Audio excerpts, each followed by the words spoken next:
안녕하세요. 제 인생에서 가장 괴로웠던 이야기를 들려드리려고 합니다. 지금은 행복하게 살고 있지만 당시엔 정말 지옥 같은 시간이었어요. 전 30대 중반 여자인데요. 글솜씨는 없지만 그때 제가 겪은 일을 차근차근 말씀드릴게요. 4년 전 일이에요. 저는 회사 선배 소개로 만난 남편과 결혼했어요. 남편은 중견기업에 다니는 성실한 사람이었어요. 연애할 때도 정말 다정했거든요. 첫 만남부터 이 사람이구나 싶었어요. 항상 배려해주고 무엇보다 저를 정말 아껴주는 게 느껴졌어요. 프로포즈 받던 그날이 아직도 생생해요. 강남의 어느 고급 레스토랑이었는데 촛불이 켜진 테이블에서 남편이 갑자기 무릎을 꿇더니 우리 결혼하자면서 반지를 내밀었어요. 그 순간 정말 세상을 다 가진 기분이었죠. 제가 오빠랑 평생 함께하고 싶다고 대답했을 때 남편이 얼마나 기뻐했는지 몰라요. 결혼 준비도 순조롭게 진행됐어요. 시어머니는 처음 인사드릴 때부터 좀 까다로운 분이라는 느낌은 있었어요. 남편과 함께 시댁에 처음 갔을 때가 아직도 기억나요.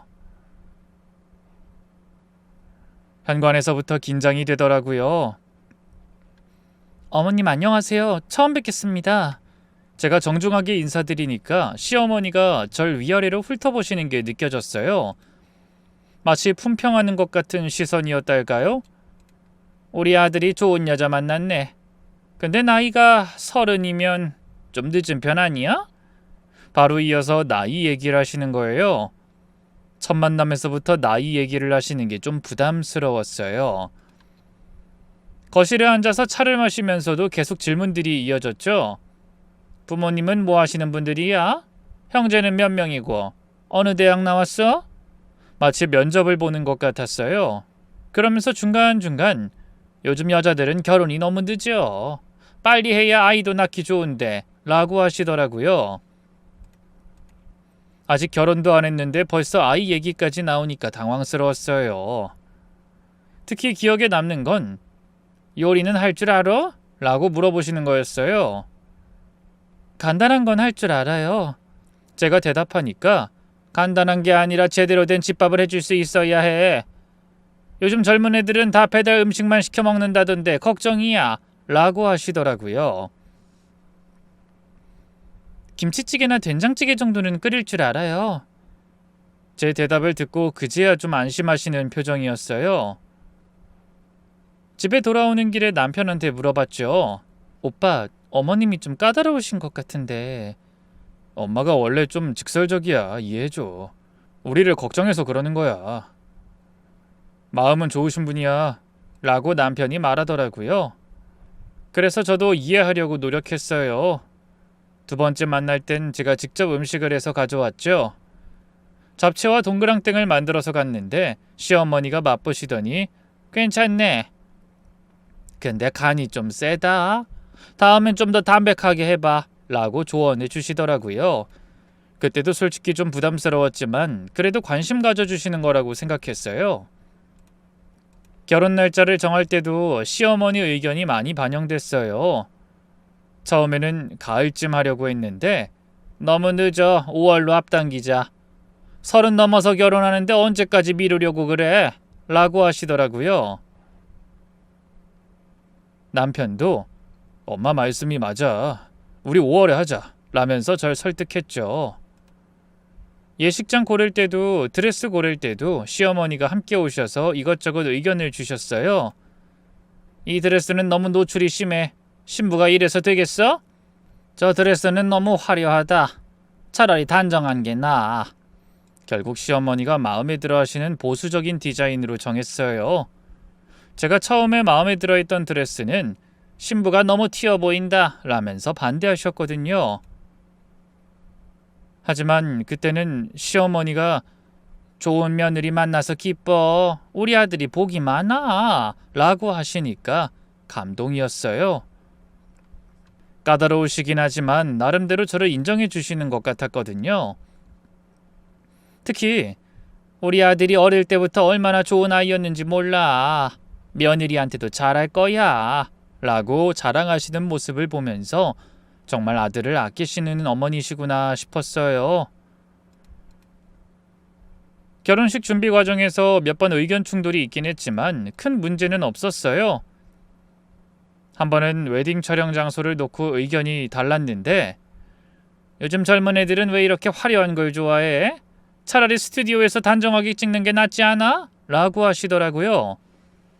남편도 중간에서 엄마, 요즘은 다 이렇게 해요. 유미가 원하는 대로 하게 해주세요. 라고 잘 조율했고요. 그래서 결혼도 무사히 치를 수 있었어요. 지금 생각해보면 그때부터 조금씩 시어머니의 성격이 드러나고 있었는데 저는 결혼 전이라 며느리를 챙겨주시는 거겠지 라고만 생각했던 것 같아요. 정말 순진했죠. 신혼집은 서울 외곽 아파트로 정했어요. 전세로 얻은 32평짜리 집이었는데 신혼부부가 살기엔 충분했죠. 남편과 함께 가구를 고르고 셀프 인테리어도 하며 보낸 시간이 정말 달콤했어요. 오빠, 이 소파 어때?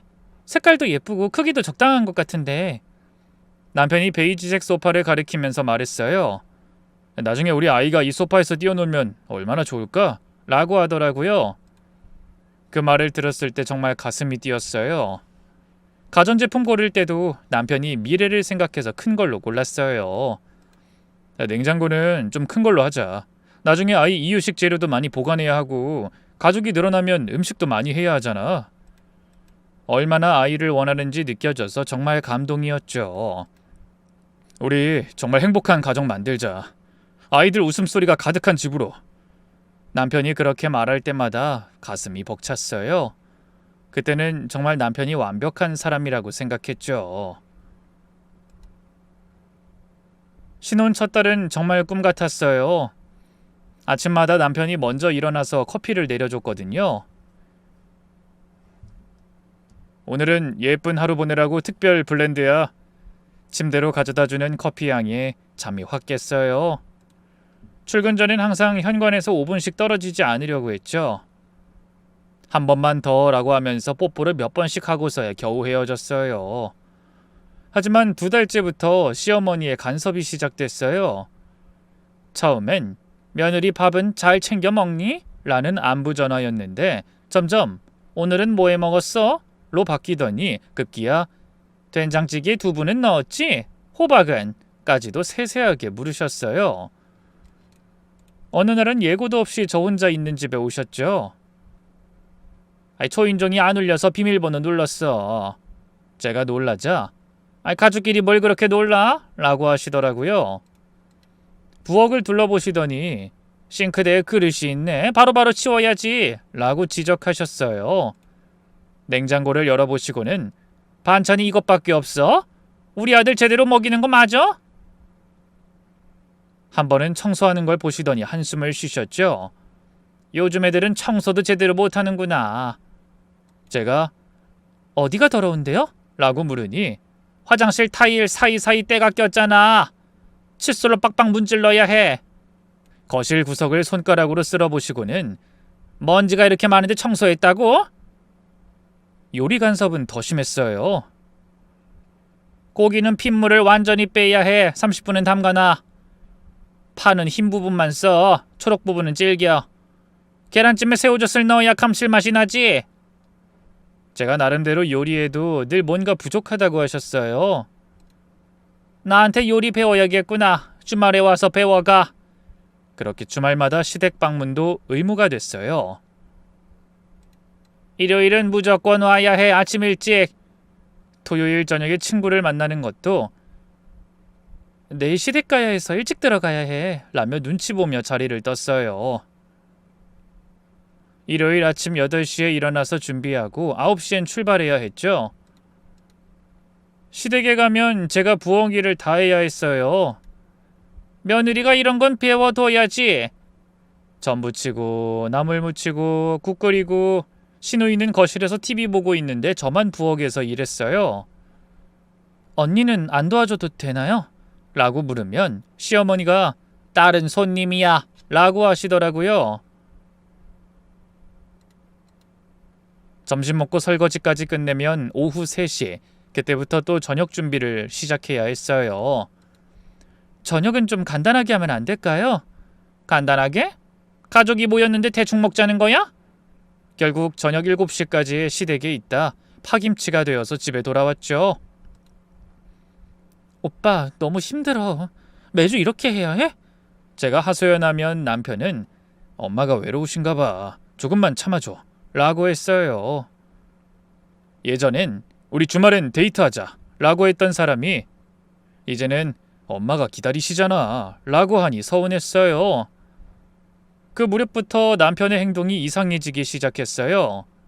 퇴근이 늦어졌죠. 오늘도 야근이야? 프로젝트 때문에. 11시가 넘어서 들어오는 날이 많아졌는데 이상하게 야근했다는 사람치고는 얼굴이 상기돼 있고 옷에서 향수 냄새가 났죠. 오빠 향수 뿌렸어? 아니.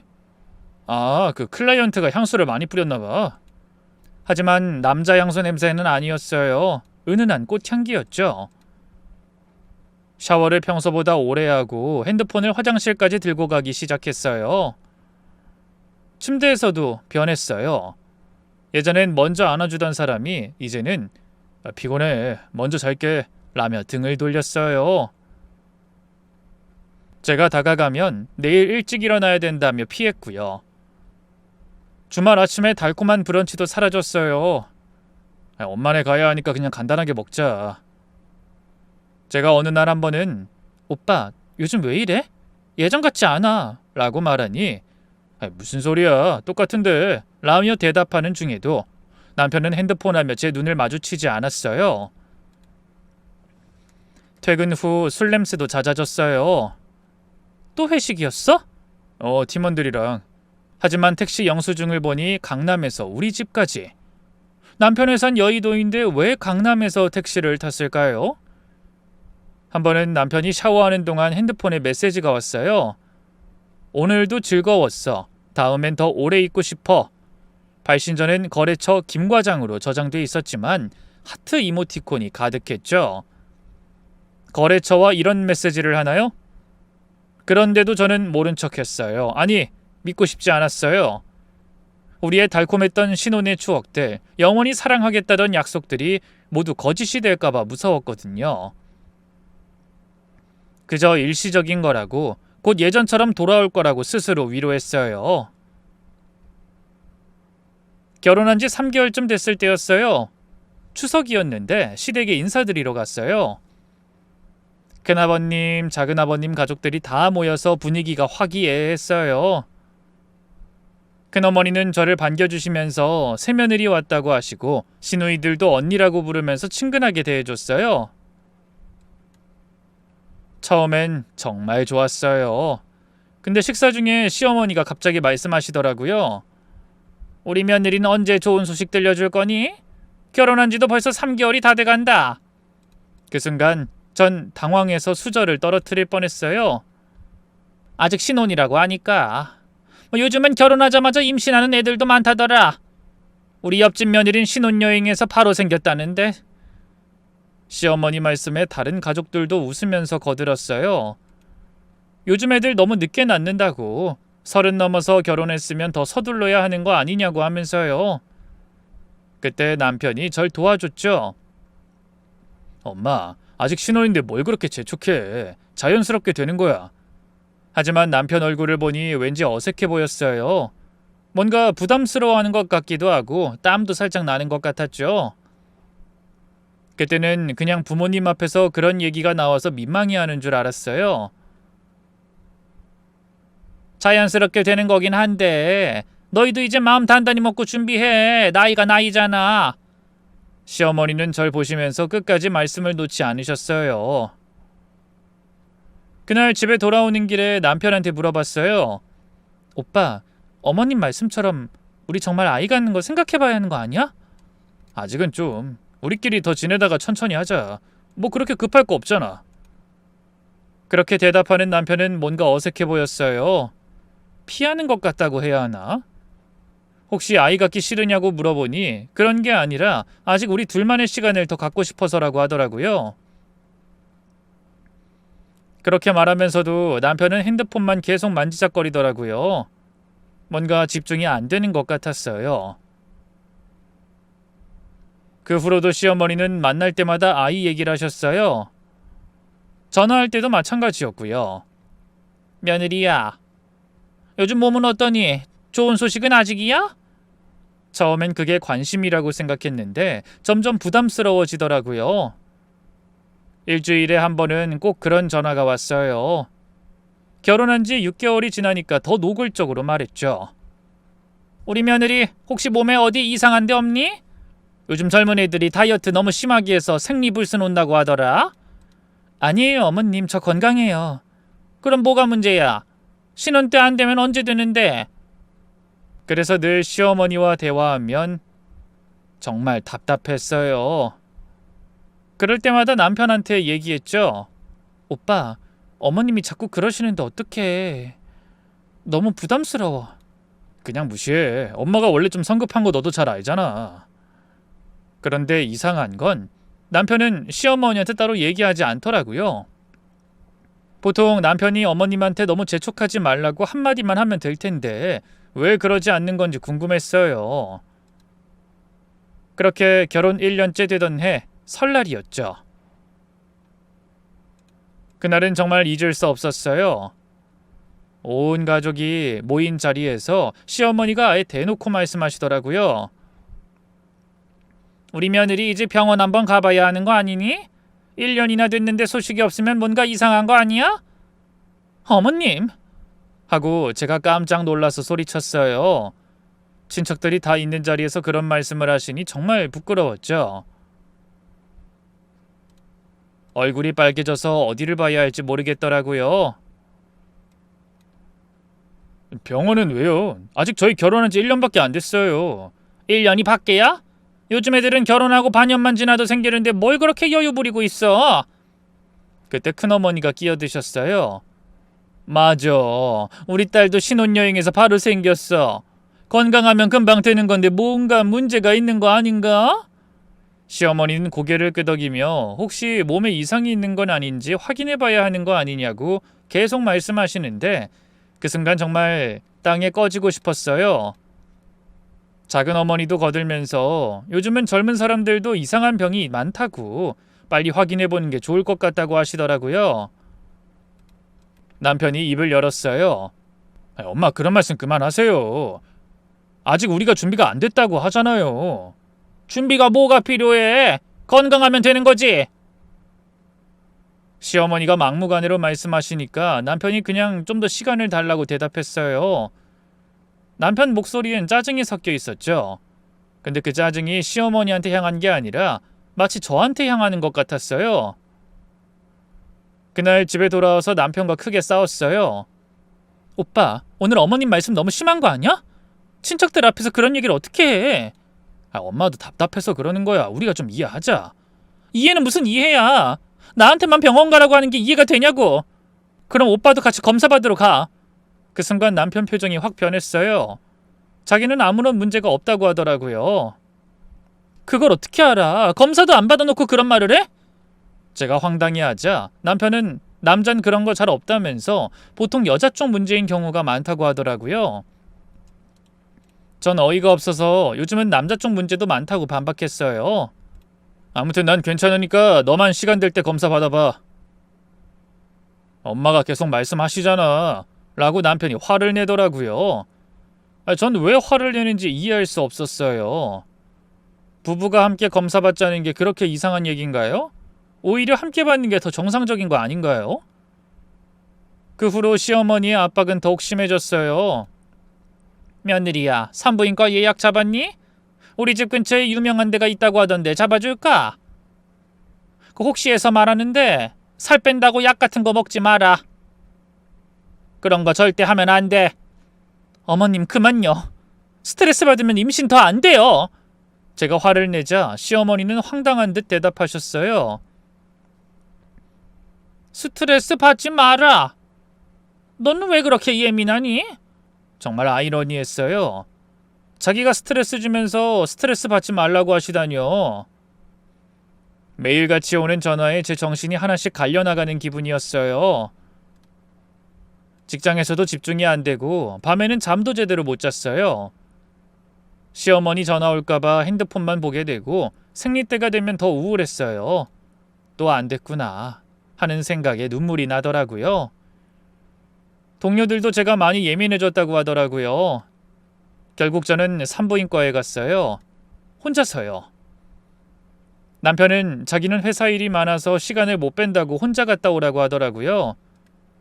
왜 시간이 없는지, 주말에도 갈 수 있는데 왜 혼자 가야 하는지 이해할 수 없었지만 더 이상 시어머니 잔소리가 듣기 싫어서 갔어요. 그렇게 병원에서 각종 검사를 받고 호르몬 검사, 초음파 검사, 나팔관 검사까지 하나도 빠뜨리지 않고 다 받았어요. 결과는 완전히 정상이었죠. 아무 이상 없습니다. 매우 건강하시고 아이를 갖는데 전혀 문제 없을 것 같은데요. 의사 선생님 말씀에 안도했지만 한편으로는 더 답답했어요. 그럼 왜 임신이 안 되는 거지? 뭔가 다른 문제가 있는 건 아닐까 하고요. 혹시 남편분께서도 함께 검사를 받아보시는 게 어떨까요? 의사 선생님이 조심스럽게 말씀하셨어요. 요즘엔 남성 쪽 원인도 많습니다. 부부가 함께 검사받는 게 정확한 진단에 도움이 되니 참고해 주세요. 그렇게 집에 돌아와서 남편한테 말했어요. 오빠, 난 이상 없대. 근데 의사 선생님이 오빠도 검사 받아보는 게 좋을 것 같다고 하시던데. 남편이 괜찮다고 말했는데 왜 자꾸 그러냐고 짜증을 내더라고요. 아니, 검사를 받아보면 확실히 알 수 있다잖아. 됐다니까, 필요 없어. 난 정말 괜찮아. 그때부터 이상했어요. 왜 그렇게 검사 받길 거부하는 걸까? 뭔가 숨기는 게 있는 건 아닐까? 하지만 계속 물어보기도 어색했어요. 그냥 시간이 지나면 자연스럽게 될 거라고 생각했죠. 남편이 그렇게 싫어하는데 억지로 끌고 갈 수도 없고요. 근데 시어머니는 제 검사 결과를 듣고도 만족해하지 않으셨어요. 정말 이상 없다고? 그럼 왜 안 돼? 혹시 병원을 잘못 간 거 아니야? 어머님, 제가 큰 병원에서 정밀검사까지 받았어요. 그래도 다른 병원에서도 한 번 더 받아봐. 의사마다 다르게 볼 수도 있잖아. 그렇게 간 두 번째 병원에서도 아무 이상 없다고 같은 결과가 나왔어요. 그런데도 시어머니는 계속 의심하셨죠. 눈앞에 검사 결과지가 있는데도요. 그럼 한의원은 어떠니? 서양의학으로는 모르는 게 있을 수도 있잖아. 어머님, 아니면 좋다는 보약이라도 먹어봐. 어? 몸을 보호해야 해. 그래서 한의원까지 갔어요. 거기서도 몸이 건강하다고 기혈순환도 좋다는 칭찬만 들었죠. 그런데도 시어머니는 대체 왜 안 되는 거냐는 말을 반복하셨어요. 점점 저에 대한 의심의 눈초리가 짙어지더라고요. 뭔가 숨기는 게 있다는 식으로 바라보시는 거예요. 결혼 2년째가 되니까 시어머니의 태도가 완전히 달라졌어요. 혹시 결혼 전에 뭔가 있었던 거 아니냐? 요즘 젊은 애들이 함부로 살다가 이상해지는 경우가 있다고 하시던데. 그 말을 들었을 때 정말 충격이었어요. 결혼 전 과거까지 의심하다니요. 절 뭘로 보는 건지 이해할 수 없었어요. 어머님, 그런 말씀은 너무 하셨어요. 그럼 뭐가 문제냐? 2년 동안 애가 안 생긴다는 게 정상이야? 가는 병원마다 이상 없다고 했잖아요. 병원이 만능이야? 너 뭔가 숨기는 거 있지? 쏘아붙이듯 말하는 시어머니가 정말 어이가 없었어요. 그래서 남편한테 다시 하소연했어요. 오빠, 어머님이 내 과거까지 의심했어. 너무한 거 아니야? 남편은 엄마가 답답해서 그러는 거라며 조금만 참아보라고 계속 같은 말만 반복했어요. 참는 것도 한계가 있어. 그리고 오빠, 정말 검사 안 받을 거야? 난 정말 괜찮다니까. 왜 자꾸 그래? 그때 남편은 짜증을 내며 처음으로 다른 얘기를 했어요. 사실 예전에 검사 받아봤는데 문제 없다고 했다는 거예요. 언제 어느 병원에서 받았냐고 물어보니까 결혼 전에 친구가 추천해준 데서 받았다고 하더라고요. 그럼 결과지 어딨어? 보여줘봐. 그런 거 왜 보관해? 그리고 오래됐어. 뭔가 이상했어요. 결혼 전에 미리 검사를 받았다고? 친구 추천으로? 보통 그런 검사는 문제가 있을 때나 받는 거 아닌가요? 그리고 결과지도 없다니 의심이 더 커졌어요. 어떤 친구가 추천해줬냐고, 왜 갑자기 그런 검사를 받을 생각을 했냐고 물어봤지만 남편은 대답을 회피했죠. 그렇게 시간이 흘러 운명의 그날이 왔어요. 남편이 출장을 간다고 해서 혼자 집에 있었는데 세탁할 옷을 정리하다 남편 정장 주머니에서 뭔가 딱딱한 게 만져졌어요. 뭔가 했더니 병원 봉투더라고요. 궁금해서 열어봤는데 처음엔 그냥 감기약인가 싶었어요. 그 안엔 남편 이름으로 된 정액 검사 결과지가 들어있었죠. 날짜를 보니 결혼 직후, 그러니까 2년 전이었어요. 결혼 전에 받았다고 했는데 결혼 후에 받은 거였어요. 그런데 결과를 보고 정말 충격을 받았어요. 무정자증이라고 크게 적혀 있었거든요. 손이 떨려서 종이를 제대로 잡을 수가 없었어요. 무정자증은 아이를 가질 수 없다는 뜻이잖아요. 그럼 지난 2년 동안 제가 받은 모든 모욕과 의심들이 뭐였던 거죠? 남편은 모든 걸 알고 있으면서 저만 바보로 만든 거예요? 온몸이 떨렸어요. 화가 나면서도 한편으론 허탈했어요. 몸도 떨릴 정도로 정말 믿을 수 없었어요. 근데 더 충격적인 건 그 결과지 뒤에 또 다른 서류가 붙어 있었어요.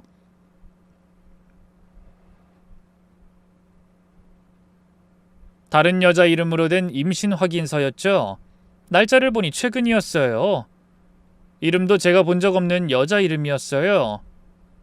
이게 뭐야? 저도 모르게 중얼거렸죠. 남편이 다른 여자와 그것도 나랑 살면서 임신까지 시켰다고?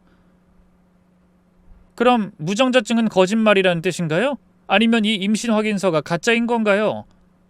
머리가 복잡했어요. 무정자증이 진짜면 다른 여자를 임신시킬 수 없을 텐데 그럼 임신 확인서는 뭐죠? 아니면 무정자증 자체가 거짓말이라는 거잖아요. 그때 현관문 열리는 소리가 났어요. 오늘은 출장 간다고 했는데. 급하게 서류를 다시 넣으려는데 남편이 들어오더라고요. 어? 왜 이렇게 일찍 왔어? 출장이 취소됐어. 근데 뭐해? 남편이 제 손에 든 봉투를 보더니 얼굴이 하얗게 변했어요. 그게 뭐야? 내가 물어볼 말이야. 저는 무정자증 진단서를 꺼내 들었어요. 설명해봐. 이게 뭔지. 그러자 남편이 당황해서 말을 더듬더라고요. 2년 동안 나만 바보로 만든 거야? 오빠 무정자증인 거 알면서 왜 나한테만 검사받으라고 했어? 미안해. 어쩔 수 없었어. 어쩔 수 없었다고? 그럼 임신 확인서는 뭔데? 임신 확인서를 보여주자 남편은 더 당황했어요. 그건 오래된 거야. 오래된 거라고? 날짜 보라고. 최근이잖아. 그때 실수였어. 라면서 또 말을 더듬더라고요. 거짓말하지 마. 도대체 뭐가 진짜냐고. 무정자증이 진짜야? 아니면 이 임신 확인서가 진짜야? 남편이 한참을 망설이더니 결국 실토했어요. 미안해.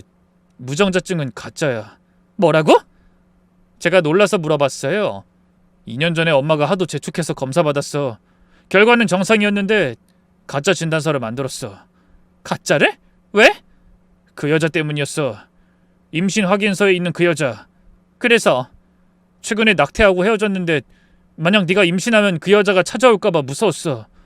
증거로 쓸까봐. 그래서 2년 동안 나만 병원 다니게 한 거야? 남편이 고개를 떨구며 더 충격적인 말을 했어요. 엄마한테 무정자증이라고 거짓말했어. 그래야 임신 압박에서 벗어날 수 있을 것 같아서. 뭐라고? 어머님이 알고 있었다고? 엄마는 충격받았지만 받아들였어. 대신 너한테는 비밀로 하고 네가 문제인 것처럼 하자고. 왜 그런 짓을... 엄마가 무정자증이라는 게 알려지면 집안 망신이라고 차라리 며느리 탓으로 하는 게 낫다고 했어. 정말 어이가 없었어요. 무정자증은 거짓말이었고 시어머니와 남편이 짜고 저를 2년 동안 속인 거예요. 불륜의 흔적을 감추려고 절 희생양으로 만든 거였어요. 그 여자 임신 확인서는 네가 왜 갖고 있어?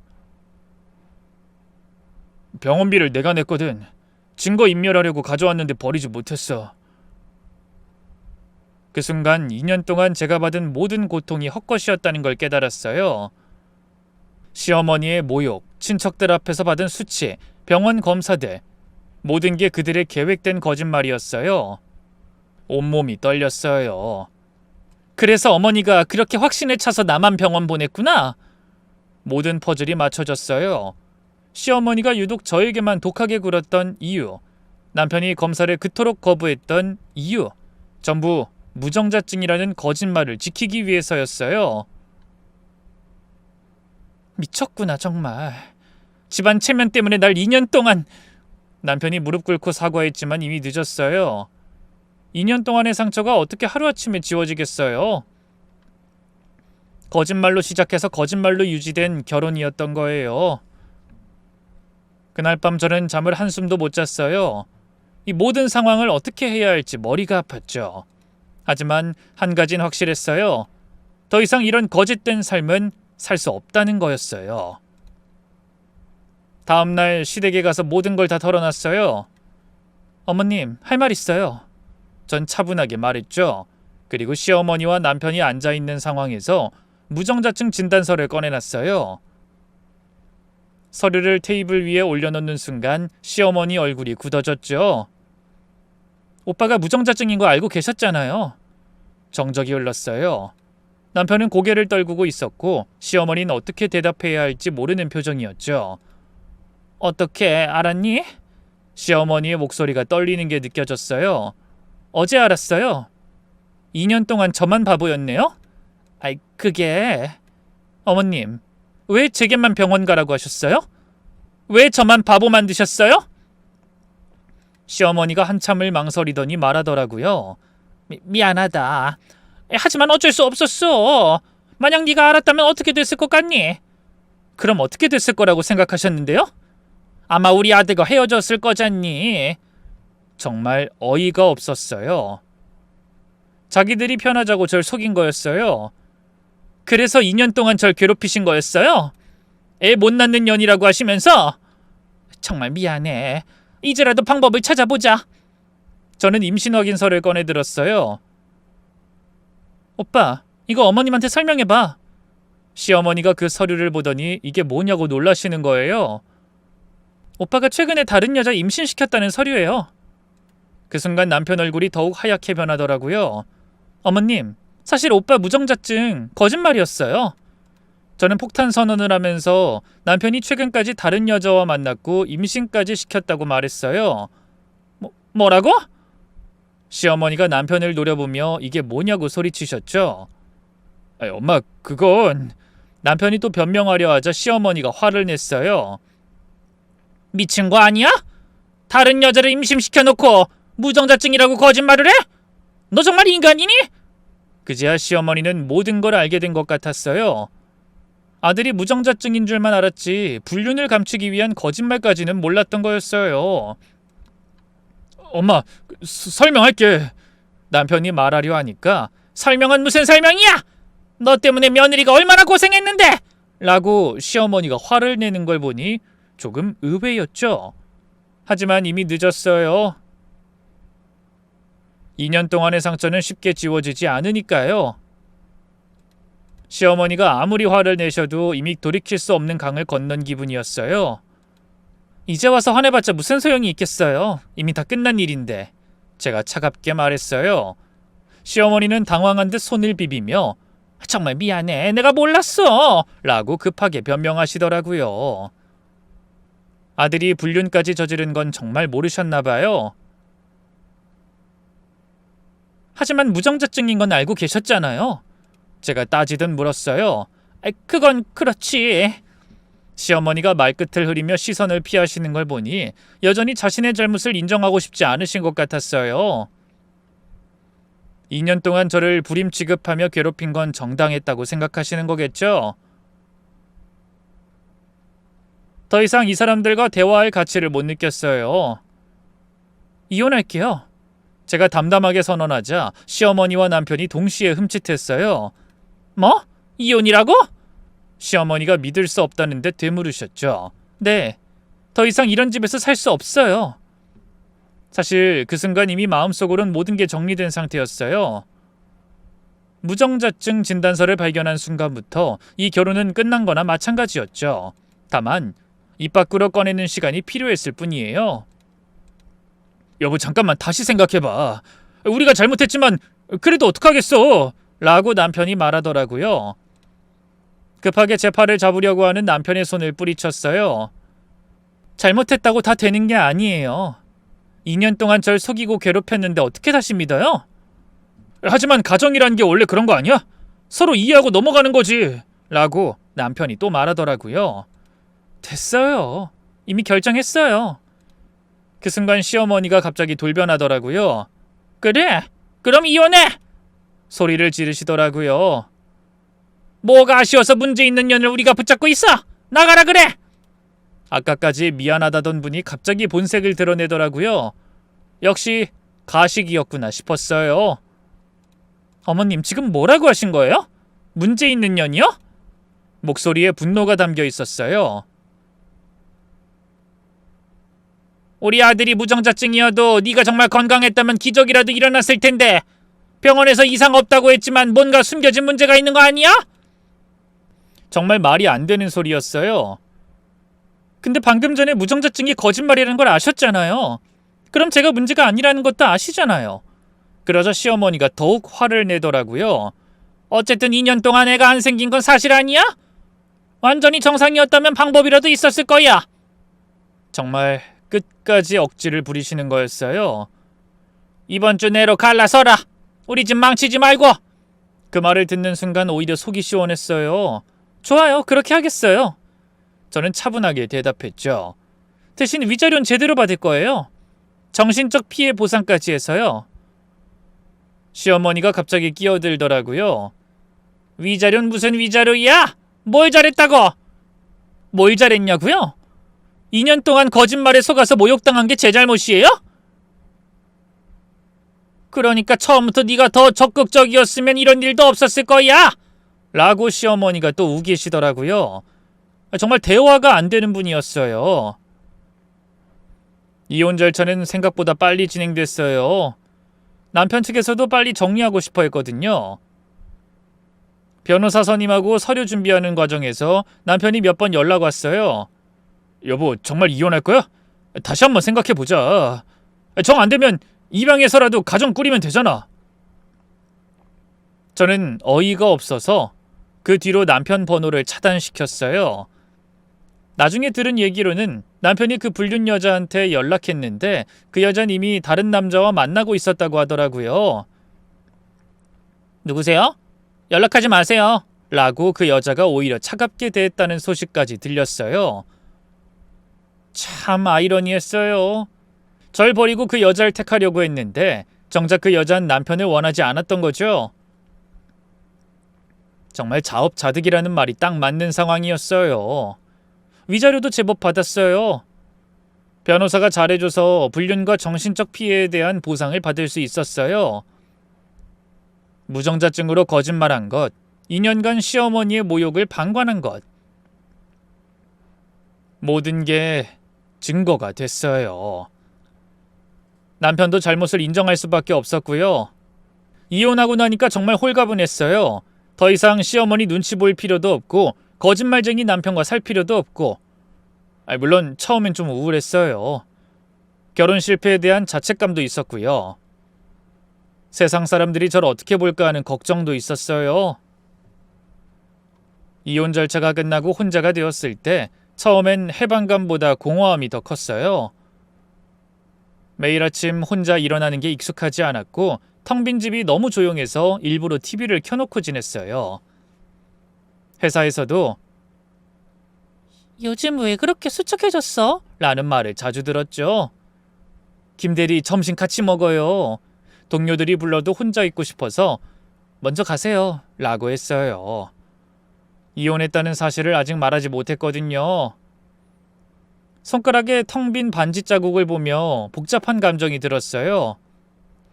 한때는 영원한 사랑의 약속이었던 그 자리가 이제는 실패한 결혼의 흔적처럼 느껴졌거든요. 난 이혼한 여자라는 현실이 손가락에 희미한 자국으로 선명하게 다가왔어요. 동료들이 혹시 알아차릴까봐 자꾸 왼손을 감추게 되었고 그런 제 모습이 더 초라하게 느껴져서 한숨이 나왔어요. 한 달쯤 지났을 때 엄마가 집에 찾아오셨죠. 너 대체 왜 이렇게 됐니? 뼈만 남았네. 엄마 품에 안겨 처음으로 펑펑 울었어요. 엄마, 나 이혼했어. 그동안 참았던 눈물이 쏟아졌죠. 잘했어. 그런 인간이랑은 헤어지는 게 맞아. 엄마가 등을 토닥여 주셨어요. 이제부터 새로 시작하는 거야. 넌 충분히 행복할 자격 있어. 엄마 말에 힘을 얻어 조금씩 일상을 회복하기 시작했어요. 먼저 집 인테리어를 싹 바꿨죠. 남편과의 추억이 담긴 가구들을 다 버리고 제 취향대로 꾸몄죠. 밝은색 커튼, 화사한 꽃무늬 이불, 예쁜 화분들로 채웠어요. 운동도 시작했어요. 처음엔 동네 한 바퀴 걷는 것도 힘들었는데 점점 거리를 늘려가며 뛰기 시작했어요. 땀을 흘리고 나면 머릿속도 개운해졌어요. 헬스장에 등록해서 웨이트 트레이닝도 배웠죠. 거울이 비친 제 모습도 점점 건강해졌어요. 그렇게 3개월쯤 지나니 10kg이나 빠졌던 체중도 다시 정상으로 돌아왔죠. 요리 학원도 다니기 시작했어요. 시어머니가 그렇게 지적하던 요리, 이제는 제가 즐기면서 배우고 싶었거든요. 어머, 유미 씨는 손재주가 있으시네요. 선생님 칭찬에 자신감이 생겼어요. 그리고 회사에도 이혼 사실을 알렸죠. 김대리 힘들었겠다. 우리가 몰라봐서 미안해. 따뜻한 위로에 오히려 마음이 편해졌어요. 점심도 다시 같이 먹기 시작했고 회식도 참여했죠. 6개월쯤 지났을 때 회사에서 새로운 프로젝트를 맡게 됐어요. 다른 부서와 협업하는 일이었는데 그때 그를 만났어요. 기획팀 박진호 과장이었죠. 첫인상은 평범했어요. 안경 쓴 얼굴에 차분한 말투, 하지만 일하는 모습은 정말 프로페셔널했어요. 꼼꼼하면서도 배려심이 깊었죠. 한 달쯤 같이 일했을 때 프로젝트가 성공적으로 마무리되고 팀 회식 자리에서 처음으로 개인적인 대화를 나눴어요.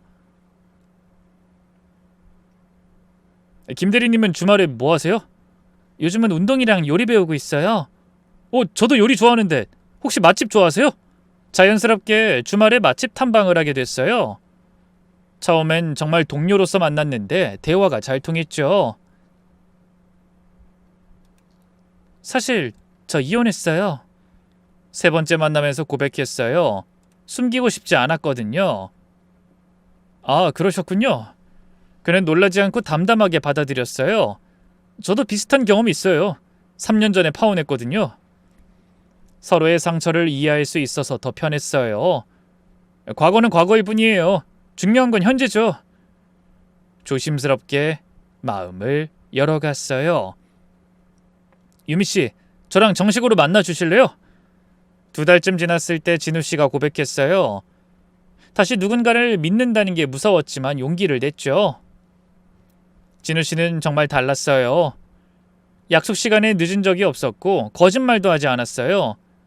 휴대폰도 아무렇게나 놔뒀고 제가 보든 말든 신경 쓰지 않았죠. 부모님께 인사드리고 싶은데 부담스러우시면 천천히 해도 돼요. 교제 6개월째 그가 말했어요.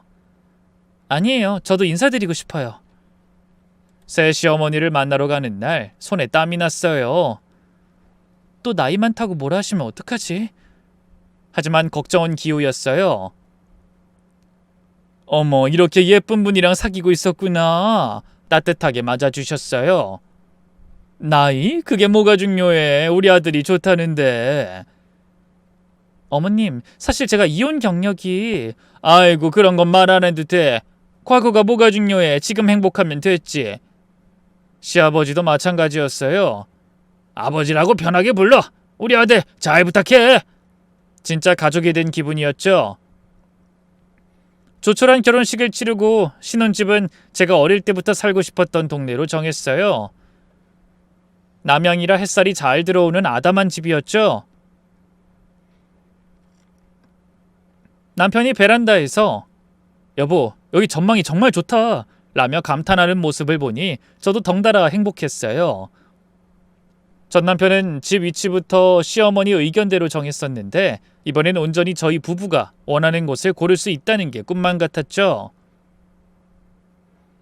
결혼하고 석 달쯤 지났을 때였어요. 아침에 일어나면 속이 울렁거리고 평소 좋아하던 커피 냄새만 맡아도 구역질이 났어요.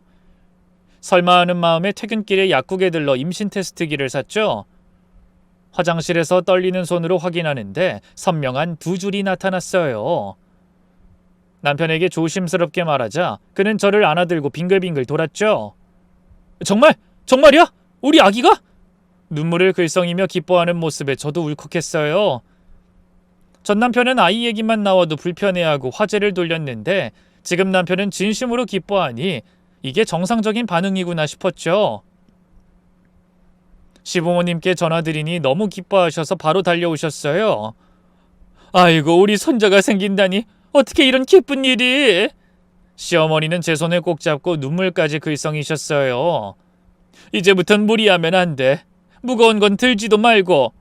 전 시어머니는 왜 아직도 안 생겨? 라며 다그치기만 했는데 새 시어머니는 진심으로 축하해 주시니 감동이었어요.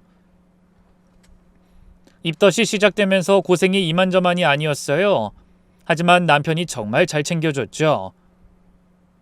새벽 3시에 갑자기 딸기가 먹고 싶어 라고 하면 잠옷 위에 패딩만 걸치고 24시간 마트로 뛰어갔죠. 배가 점점 불러오면서 태동을 느끼기 시작했고 남편이 퇴근하고 오면 제일 먼저 하는 일이 제 배에 얼굴을 대고 우리 아가야, 아빠야 라고 말하는 거였어요. 그럴 때마다 이런 게 진짜 남편이구나, 진짜 아빠구나 싶어서 눈물이 났죠. 옛날엔 상상도 하지 못했던 일이었으니까요. 전 남편은 밤늦게 다른 여자 만나러 나갔으면서도 피곤하다며 제 부탁은 들어준 적이 없었는데 말이에요. 출산 예정일이 다가올수록 불안했지만 남편이 곁에 있어 든든했어요. 진통이 시작됐을 때도 침착하게 병원으로 데려갔고 분만실에서도 계속 손을 잡아줬죠. 드디어 아기 울음소리가 들렸을 때 남편도 울먹이며 여보, 우리 아들이래. 정말 고생했어 라고 했어요. 시부모님이 병실로 오셨을 때 시어머니는 아기를 보자마자 어머나, 이렇게 예쁠 수가? 라며 감격하셨죠. 우리 며느리 정말 고생 많았지. 산후조리 제대로 해야 해. 검사하라며 저를 병원으로 내몰았던 전 시어머니와 달리 새 시어머니는 제 건강을 진심으로 걱정해 주셨어요. 산후조리원에 있는 동안 시어머니는 거의 매일 오셨어요. 우리 며느리가 잘 먹어야 민준이도 건강하게 크지 라며 제가 좋아하는 음식들을 가져다 주셨죠. 며느리가 못나서 애가 안 생긴다 라는 말을 듣던 제가 이젠 새 시어머니에게 우리 며느리 덕분에 이렇게 예쁜 손주를 봤다 라는 말을 들으니 정말 꿈을 꾸는 것 같았어요. 같은 시어머니인데 어떻게 이렇게 다를 수 있을까 싶었어요. 집에 와서도 시어머니의 도움은 계속됐죠. 내가 좀 봐줄 테니 며느린 쉬어 라고 하시며 능숙하게 아이를 돌봐주셨죠. 전에는 시어머니가 집에 오시는 게 지옥 같았는데 이젠 시어머니가 오시는 날이 기다려질 정도였어요. 이게 정말 현실인가 싶을 정도로 모든 게 달랐죠. 아이가 100일이 됐을 때 찍은 가족 사진을 볼 때마다 생각해요. 만약 그때 그 집을 떠나지 않았다면 이런 행복은 절대 누리지 못했을 거라고. 평생 아이 못 낳는 며느리로 손가락질 받으며 살았겠죠. 시간이 흘러 아이가 2살이 됐어요. 처음 엄마 라고 또렷하게 부른 날 저는 감격해서 울었어요. 전 남편은 절대 주지 못했을 이 기쁨을 지금 남편과 함께 누릴 수 있어서 정말 감사했죠. 가끔 이 모든 게 꿈은 아닐까 싶을 정도로 행복한 순간들이 계속되고 있었죠. 그렇게 평화로운 일상이 이어지던 어느 토요일 오후였어요. 아이가 장난감을 갖고 놀다가 갑자기 엄마, 마트 가자, 과자 사줘 라고 보채기 시작했어요. 주말이라 집에서 쉬고 싶었지만 고집을 꺾을 수 없어 근처 대형마트로 향했죠. 토요일 오후의 마트는 늘 그렇듯 가족 단위 손님들로 북적였어요. 젊은 부부들이 아이들을 카트에 태우고 장을 보는 모습이 곳곳에 보였죠. 민준이를 카트 앞쪽에 태우니 빵빵 자동차다! 라며 신나했어요. 엄마랑 약속했지? 과자는 하나만이야? 응, 민준이 착해! 아이의 밝은 대답에 웃으며 과일 코너로 향했어요. 제철 딸기를 고르고 있는데 저 멀리 채소 코너 쪽에서 익숙한 뒷모습이 눈에 들어왔어요. 구부정한 어깨, 듬성듬성 흰머리가 섞인 파마머리, 낡은 감색 점퍼. 설마 하는 마음에 다시 봤지만 분명 아는 사람 같았어요. 제발 아니길 속으로 바라며 일부러 반대 방향으로 카트를 돌렸어요. 굳이 마주칠 필요는 없으니까요. 하지만 운명인지 악연인지 그 사람이 몸을 돌리는 순간 정면으로 눈이 마주쳐버렸죠. 전 시어머니였어요. 3년 만에 만남이었죠. 순간 온몸이 얼어붙는 것 같았어요. 심장이 쿵쿵 뛰기 시작했고 무의식적으로 아이를 제 쪽으로 더 가까이 끌어당겼어요. 전 시어머니도 저를 알아본 듯 잠시 멈칫하더니 손에 들고 있던 물을 내려놓고 천천히 다가오기 시작했어요. 3년 사이에 정말 많이 늙으셨더라고요. 예전에 당당하고 날카로운 모습은 온데간데 없었어요. 얼굴엔 깊은 주름이 가득했고 한때 반듯하게 세팅하고 다니던 머리는 윤기를 잃고 푸석푸석해 보였죠. 무엇보다 눈빛이 달랐어요. 저를 내려다보며 심판하듯 날카롭던 그 눈이 이제는 불안하고 초조해 보였거든요. 유미야. 떨리는 목소리로 제 이름을 부르는 걸 듣자 묘한 기분이 들었어요. 한때는 야, 너, 며느리! 라고만 부르며 무시하던 사람이 이제는 조심스럽게 제 이름을 부르고 있었으니까요. 안녕하세요. 최대한 무덤덤하게 인사했어요.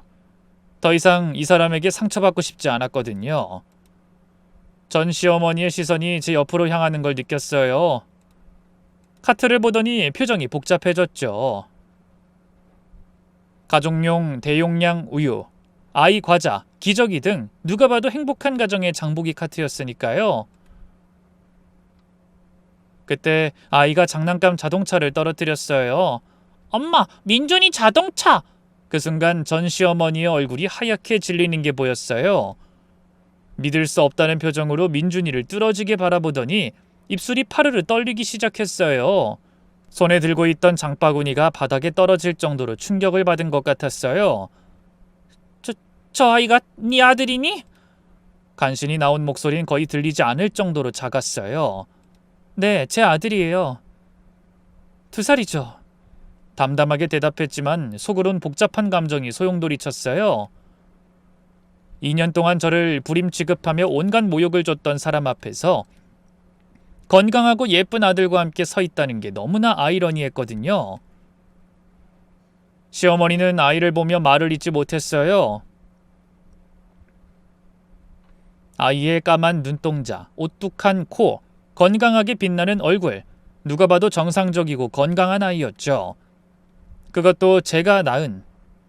그럼 쟤 오늘 좋은 사람 만나서 행복하게 살고 있어요. 제 대답에 시어머니가 비틀거렸어요. 근처에 있던 진열대를 잡고 겨우 중심을 잡는 모습이 안쓰럽기도 했지만 동정심은 들지 않았어요. 그때 시어머니가 자신의 카트를 슬쩍 뒤로 빼는 걸 봤어요. 하지만 이미 늦었죠. 1인용 즉석밥, 작은 반찬통들, 혼자 먹기 딱 좋은 양의 과일. 누가 봐도 혼자 사는 사람의 장복이었어요. 어머님도 장 보러 오셨네요. 아드님은 잘 지내시죠? 전 남편의 일상이 궁금하진 않았지만 일부러 물었어요. 시어머니의 얼굴이 더욱 창백해졌죠. 그래, 잘 지내지. 바빠서 자주 못 봐도. 거짓말하는 게 뻔히 보였어요. 예전 같았으면 우리 아들이 얼마나 잘났는데 라며 자랑을 늘어놨을 텐데 이젠 말을 얼버무리기만 했죠. 며느님도 잘 지내시고요? 그럼 며느리도 잘 지내고. 대답할수록 목소리가 작아졌어요. 아이가 지루했는지 엄마 이제 가자 라고 보채기 시작했어요. 그래 조금만 기다려. 제가 아이를 달래는 모습을 시어머니는 넋을 잃고 바라봤어요. 아마 상상도 못했겠죠. 그렇게 무시하고 괴롭혔던 며느리가 이렇게 예쁜 아이의 엄마가 되어 있을 거라고는. 나중에 마트 직원분에게 들은 얘기로는 시어머니가 병원에 실려갔는데 다행히 큰일은 아니었다고 해요. 그냥 충격으로 일시적으로 쓰러진 거였대요. 지금 생각해보니까 정말 잘된 일이었어요. 만약 그때 이혼하지 않았다면 지금의 행복은 없었을 거예요. 좋은 남편도 만나지 못했을 거고 귀여운 아들도 낳지 못했을 거고요. 모든 게 때가 있는 것 같아요. 요즘은 정말 행복해요. 남편은 저와 아이를 정말 아껴주고 아이는 건강하게 자라고 있어요. 시어머니는 정말 좋으세요. 저를 친딸처럼 대해주시고 아이도 너무 예뻐해주세요. 이런 말씀을 들을 때마다 정말 감사해요. 진짜 가족이라는 게 이런 거구나 싶어요. 가끔 과거를 생각해봐요. 그때 그 고생이 있었기에 지금의 행복이 더 소중하게 느껴지는 것 같아요.